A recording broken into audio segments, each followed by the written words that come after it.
He put up 38, 16, and 9 against the Clippers last night. First player since Kareem with 30, 15, and 5 in 3 straight games. And better than that, Giannis went 4 for 7 from downtown. You see how they were playing him. Jalen, what does shooting from deep do to Giannis's game and how you defend him?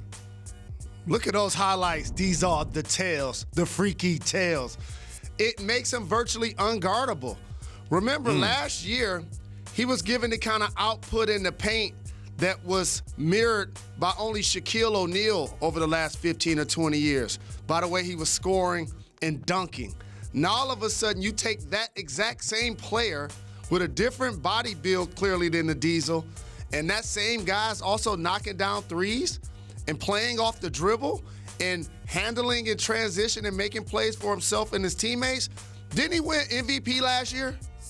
Yes, he did. Most valuable player in the National Basketball Association. Yeah, absolutely. And he's only gotten better. And his playmaking as well. He's always had a triple-double in this season. He had 9 assists. He's going to give you the rebounds. I love the way he continues to improve his game.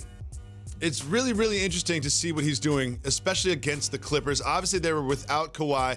Some people are calling this a finals preview. I'm not exactly sold on that. Is it too early to call this a finals preview? You know how I am about this topic. I'm not calling anything a finals preview. I'm not putting anybody in an MVP race. I'm not talking about who's going to be in the 6th man of the year. I'm not doing any of that just yet.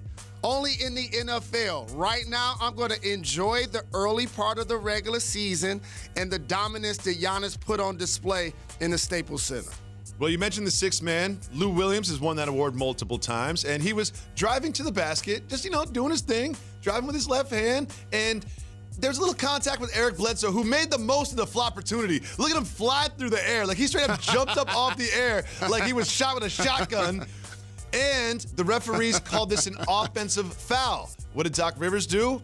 He challenged it, and the referees upheld this call of an offensive foul. Doc Rivers spoke about the incident after the game. Let's check in with Glenn. You have to overturn that. Unless Bledsoe fouled Lou with his face, there was no foul on that play. There was a flop. I think it should have been more of a chance that Bled got a letter from the league about flopping than Bled got fouled. That was awful. I don't like the rule anyway. I said it up front, and now I like it even less. Jalen, what is the point of challenges if they're not going to overturn that call? I'm rolling with Doc on this. This mirrors what happened with the pass interference calls in the NFL. We thought ultimately the goal was to get the call right, yet the officials never overturned the call. Why? Because they don't want to show up their fellow officials. And it was light contact. It did not deserve the way Bledsoe sold it. And by the way, you need to trademark flop-portunity. I love that very much. And I dislike challenging, period. I don't think it's going to last long, and I agree with Doc Rivers. I just want to say stretch mark 5 and flop-portunity are mine, and no one can take them. I'm putting that on wax. Those are mine. If you see them or hear them anywhere else, you know they're plagiarizing. I also agree with you. I think it's like some sort of like official fraternity thing where they don't want to like show up the other officials. Why even have a challenge though? That's so clear.